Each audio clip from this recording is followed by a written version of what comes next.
I noticed the van earlier than I should have. On that stretch of highway between Arizona and New Mexico, anything unusual stands out immediately. The road behind me was empty for miles, the sky clear, the kind of night where even distant headlights show long before they matter. I'd been driving since evening, pushing toward a delivery my company wanted done before sunrise.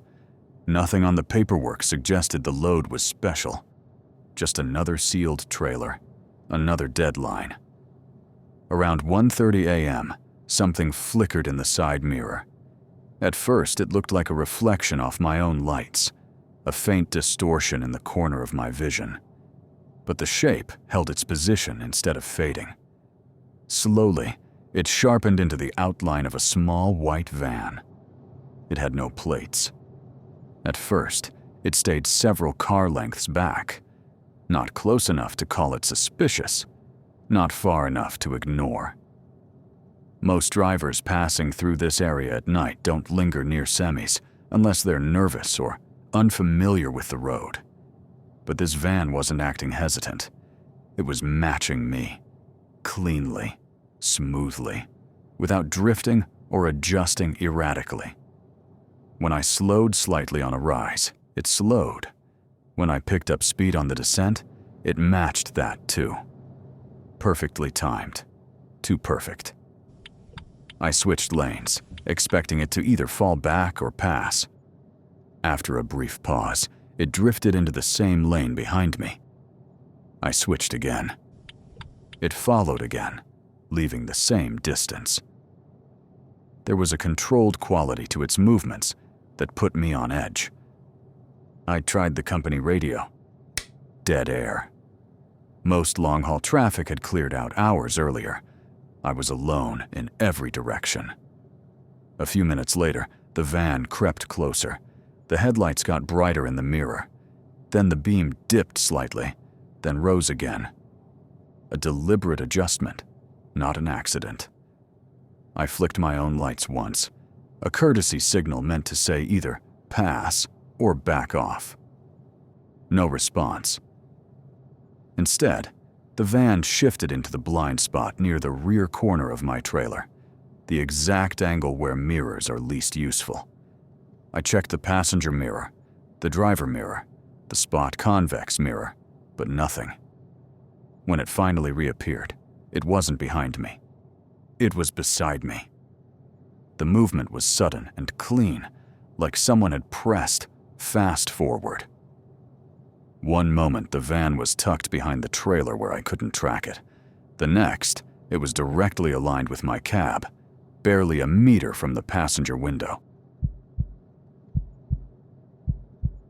I turned my head slightly. The interior was pitch black. No dashboard glow, no overhead light, no hint of a face. Just a dark mass behind the wheel. Whoever was driving had made sure nothing inside was visible. The van matched my pace exactly. No attempt to pass, no sign of falling behind. It was like driving next to a reflection with no driver. I slowed down. It slowed too. I sped up. It held the exact same distance. The exit for the truck scales approached ahead. They were usually closed at night, but the area stayed lit and occasionally monitored.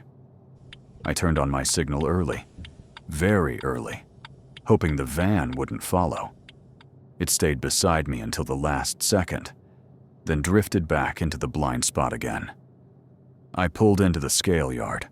One flickering floodlight illuminated part of the concrete, but the building itself was dark and empty. No workers, no vehicles, just stillness. I parked near the entrance and waited. The van entered the lot a few seconds later. It didn't park near me. It positioned itself across the yard, angled toward my truck, headlights aimed low, enough to obscure its windshield completely. I locked the doors, mostly for peace of mind. Then I turned on the interior light to check my paperwork, even though I wasn't reading any of it. I just needed something familiar to break the tension. Movement caught my eye in the passenger mirror. A figure, just a dark shape, moved along the back of my trailer. The van hadn't moved, which meant whoever was at the trailer wasn't alone. I shut off the interior light immediately. The outline leaned close to the latch. A faint metallic sound followed. The sound of a tool brushing against steel. Not prying, not breaking. Testing. Cargo thieves often check latches before committing, making sure they won't trigger alarms or require too much force. Another scrape. Sharper. I reached for the ignition slowly, careful not to shift my weight too quickly. Just as my fingers wrapped around the key, I heard gravel shift beside the cab. Footsteps approached the driver's side door. They paused, then someone stepped onto the metal step beneath the window. The added weight tilted the cab a fraction of an inch. The van's headlights glowed a little brighter at the same moment. A signal. I didn't hesitate. I turned the key fully. The engine erupted into noise, shaking the frame. The person on the step jerked back. The door handle clattered as they twisted it twice. Fast and desperate. Locked. I slammed the truck into gear and accelerated out of the lot. The figure dropped onto the gravel as the wheels spun forward. Behind me, the van roared to life and surged after me. I pushed the truck harder than I liked with sealed freight, but there was no time to be cautious. The highway ramp stretched out in front of me, and I took it at a pace meant more for escape than safety. The van closed distance with ease, riding close to the trailer before sliding left, angling in the same position it had taken earlier, right where it could reach the latch again. They weren't trying to stop me. They were trying to access the cargo. I kept accelerating. The road ahead was straight, clear and wide. The van struggled at higher speeds, falling behind, then catching up in bursts. It never fully retreated, just stayed close enough to pressure me. 10 miles ahead, I saw the glow of toll station lights rising over the horizon. Bright. Staffed. Full of cameras. If I got there, the van would be forced to disappear. I pushed the truck as fast as I safely could. The toll lights grew bigger. The van's headlights flickered. One short burst, like a frustrated signal. Then it backed off. A second later, it vanished completely, swallowed by the darkness behind a dip in the road. I didn't relax until I pulled into a brightly lit toll lane. 2 workers inside the booth looked at me with uneasy curiosity. I lowered the window a crack. One asked, "Everything all right?" I kept it simple. White van. No plates. The workers exchanged a look that told me this wasn't the first time they'd heard something like that. "We'll call patrol," one said. I drove to the rest area past the booths and parked under the floodlights. The van never reappeared. The next morning, after delivering the load, I took the truck to a service station for inspection. A mechanic flagged me down almost immediately and pointed under the trailer seal. A thin metal fragment was wedged there, the snapped-off end of a pry tool. Someone had tried breaking into the trailer while I was moving. Thieves don't risk that unless they know exactly what they're after. Since that night, I don't trust slow-moving vehicles on empty highways, and when something lingers behind me longer than it should, I don't wait to interpret the reason. I act before it reaches my door.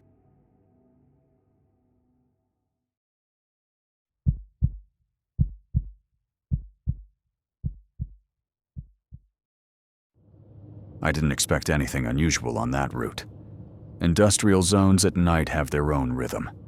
Long, empty lots, metal roofs stretching into the dark, air that smells faintly like rust even when the wind is still.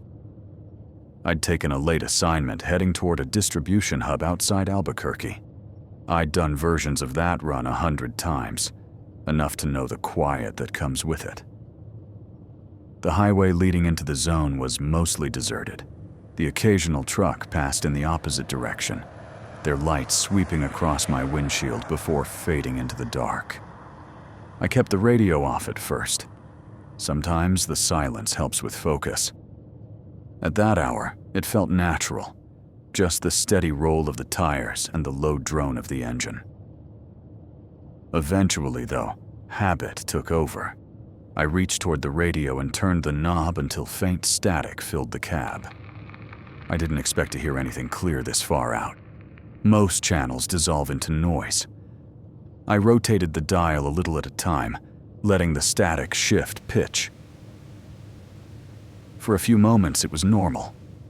Then the static broke. Voices. Calm, steady, almost flat. Not playful chatter, not music, not commercial noise. Just a group of people stating short observations in monotone.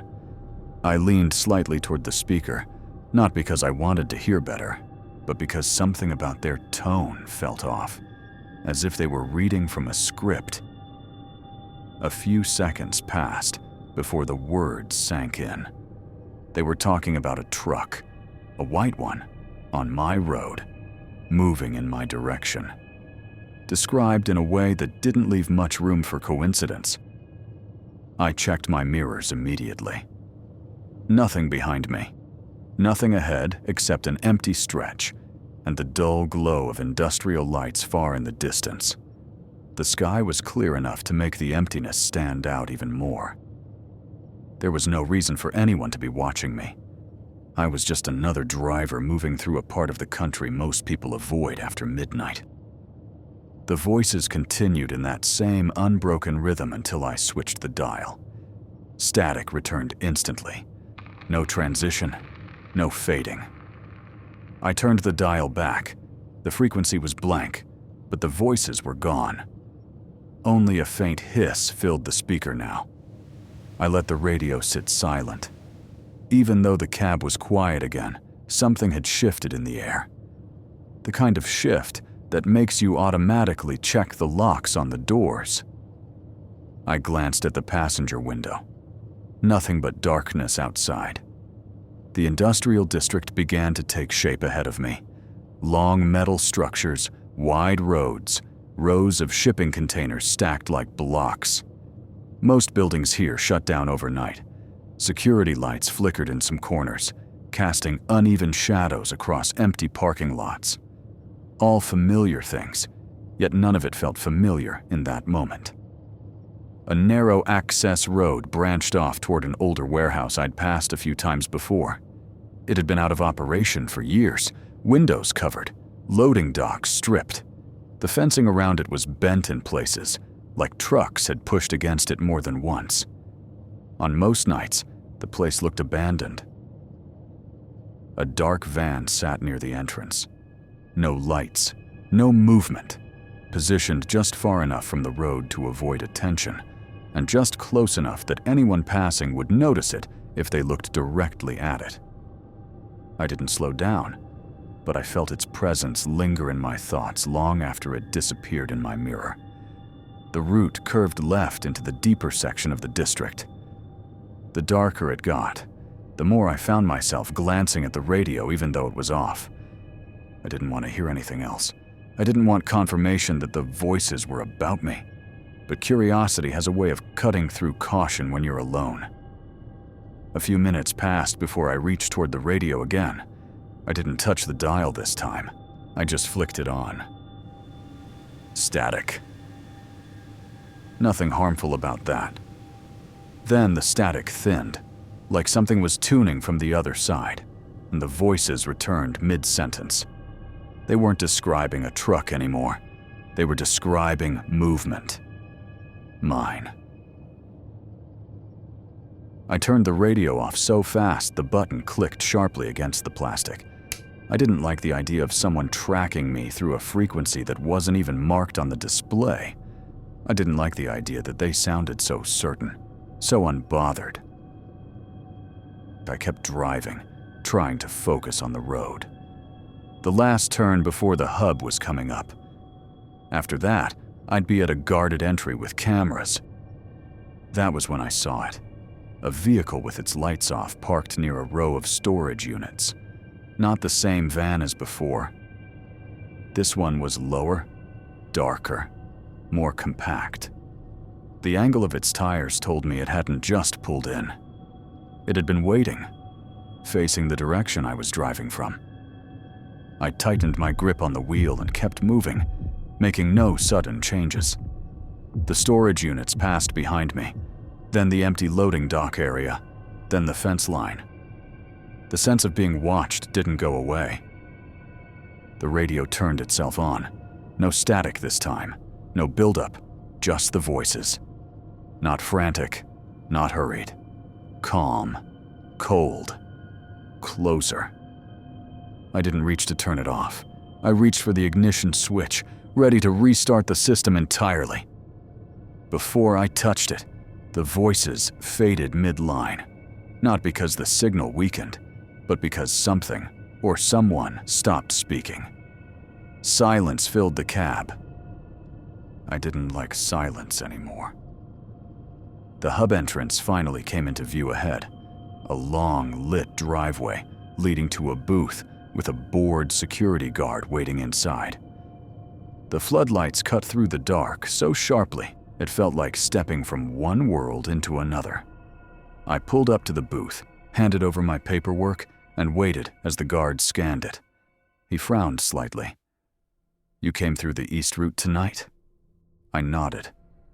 "Just be careful out there," he muttered, barely loud enough to hear. "There's been talk about people messing with the channels around those warehouses." No further detail, no elaboration, just a warning that landed heavier than it probably should have. Once inside the yard, I parked near my assigned dock. I stayed in the cab for a moment, lights off, engine cooling beneath me. I didn't check the radio again. I just waited until that uneasy pressure in my chest eased enough to open the door. The unloading lasted about 20 minutes. When the forklift operator waved me off, I pulled away slowly. The yard lights felt comforting, but I knew they wouldn't last forever. At some point, I'd have to take the same road out. Before leaving the district, I took a different exit, one that bypassed the old warehouse altogether. The road was empty, no vehicles, no movement. But when I passed the final row of lots, I saw something on the edge of my high beams. A set of fresh tire marks curving sharply into the dirt, leading toward a patch of cracked pavement where a vehicle had sat for a long time and left recently. I didn't stop. I didn't slow down. I just kept my truck pointed toward the open highway and didn't touch the radio again for the rest of the night.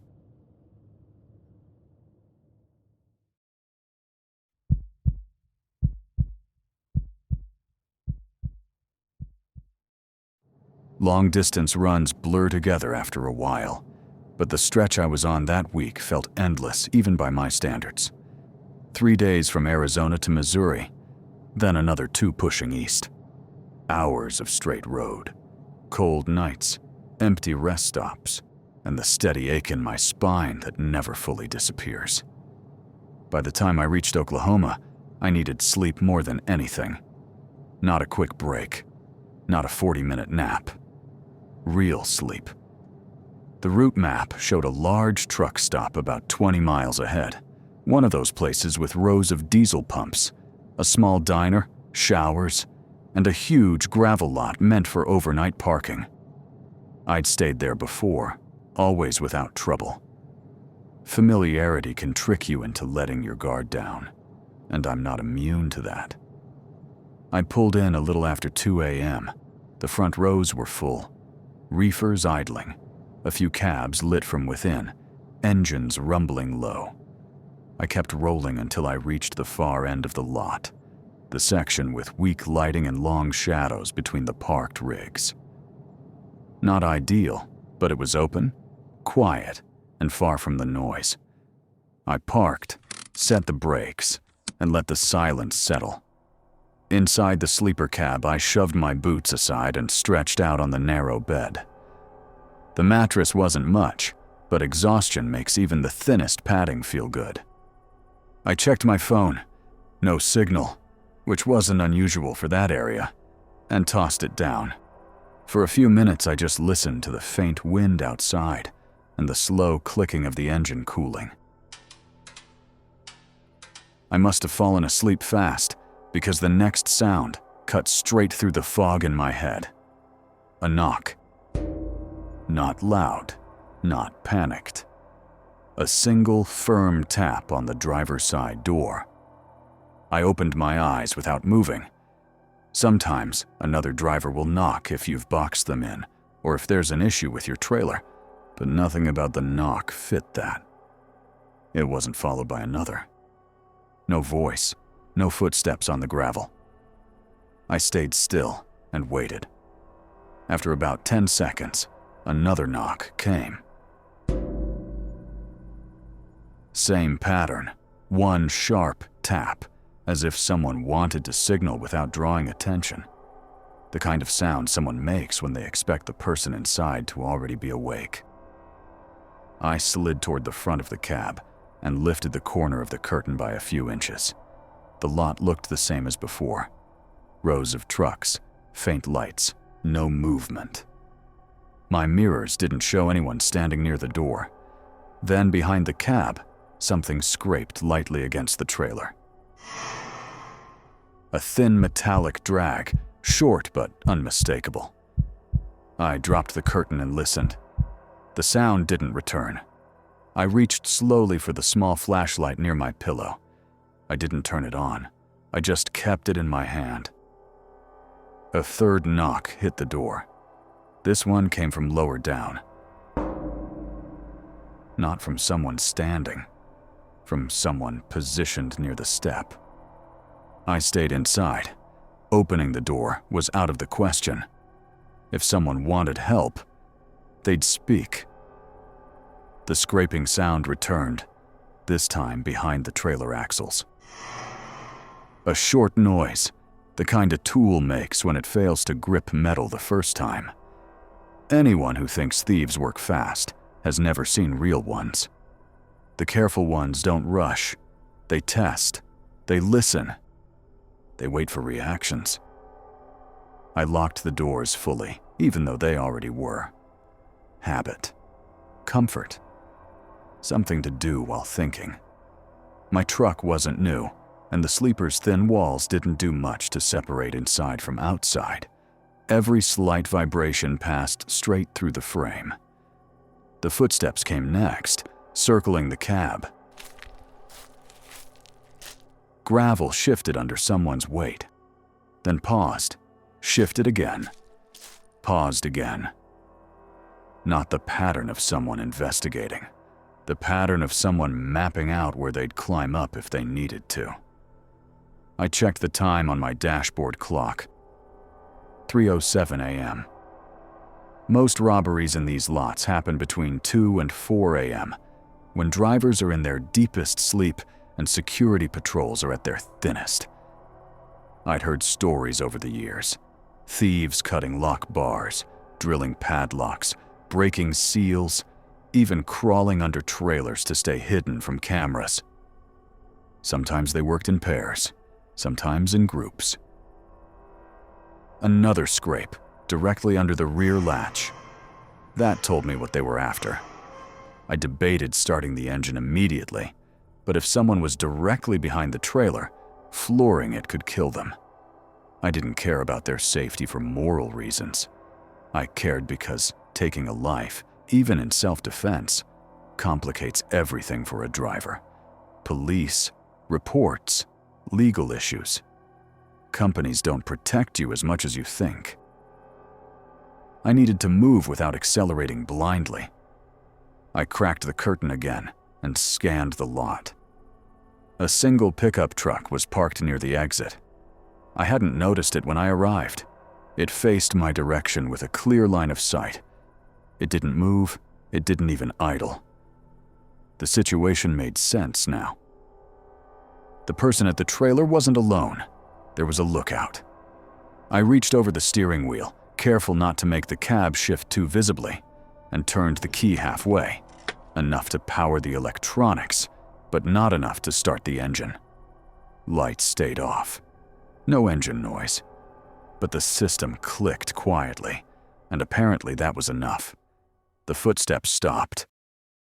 A few seconds of complete stillness passed, then the sound of someone moving fast on gravel, heading toward the front. I didn't hesitate. I started the engine fully, pressed the accelerator just enough to get the truck rolling, and angled toward the center aisle between the rows. The movement forced anyone near the cab to step back or risk getting pinned between rigs. As I rolled forward, I saw the figure in my passenger mirror, staying just outside the reach of the lights. The pickup near the exit flicked its headlights on for a split second, bright enough to signal someone, but not long enough to stay noticed. Another person stepped out from behind a trailer near the second row. They weren't random drifters. They were coordinated. I pushed the truck harder, heading for the station's front area. The diner's lights were still on, and I saw a worker inside sweeping the floor. That was my safe zone. Bright lights, cameras, witnesses. The group behind me knew it too. The pickup kicked on without hesitation and rolled forward as if trying to cut me off from the gas pumps. I kept my speed steady, not reckless, not slow, just committed. When it became clear I wasn't stopping, the pickup veered away, choosing distance over confrontation. I parked right in front of the diner, engine still on, and waited. The employees inside looked over briefly, but no one came out. After maybe a minute, I saw movement at the far end of the lot. Silhouettes regrouping near the dark rows, then slipping into vehicles and disappearing onto the access road. I stayed parked there until sunrise. When I finally inspected the trailer later that morning, I found scratches near the latch and part of a broken pry tool stuck under the door. Same type thieves used to test a seal without breaking it.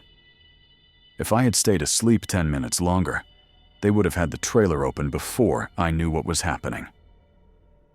Out on the road, danger rarely shouts.